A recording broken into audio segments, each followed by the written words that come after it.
Breaking news చూస్తున్నాం. TSPSC paper leakage కేసులో sit దర్యాప్తు వేగవంతం చేసింది. టీఎస్పీఎస్సీలోని అవుట్ సోర్సింగ్ ఐటీ సిబ్బందికి టీఎస్పీఎస్సీలో పనిచేస్తున్న 42 మందికి సిట్ నోటీసులు ఇచ్చారు. శంకరలక్ష్మి పాత్రపై మరింత దర్యాప్తు చేయాలని సిట్టు నిర్ణయించింది. రేపు మరోసారి శంకరలక్ష్మి స్టేట్మెంట్ రికార్డు చేయనున్నట్లు సమాచారం అందుతుంది. రేణుకతో టచ్లో ఉన్న కోచింగ్ సెంటర్ నిర్వాహకులను అభ్యర్థులు విచారించనున్నారు. రాజశేఖర్ స్నేహితుడు రమేష్ పాత్రపై మరోసారి విచారించనున్నారు. ప్రవీణ్ రాజశేఖర్తో సన్నిహితంగా ఉన్న వారిపై ఆరా తీస్తున్నారు సిట్ అధికారులు.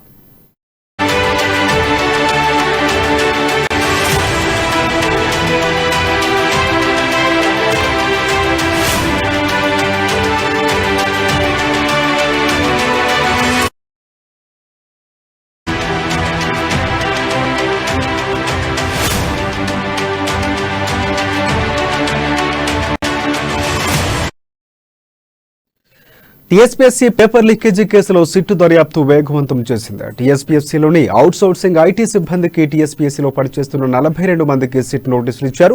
శంకరలక్ష్మి పాత్రపై మరింత దర్యాప్తు చేయాలని సిట్టు నిర్ణయించింది. రేపు మరోసారి శంకరలక్ష్మి స్టేట్మెంట్ రికార్డు చేయనున్నట్లు సమాచారం అందుతోంది. రేణుకతో టచ్లో ఉన్న కోచింగ్ సెంటర్ నిర్వాహకులను అభ్యర్థులు విచారించున్నారు. రాజశేఖర్ స్నేహితుడు రమేష్ పాత్రపై మరోసారి విచారించున్నారు సిట్ అధికారులు. ప్రవీణ్ రాజశేఖర్తో సన్నిహితంగా ఉన్న వారిపై ఆరా తీస్తున్నారు.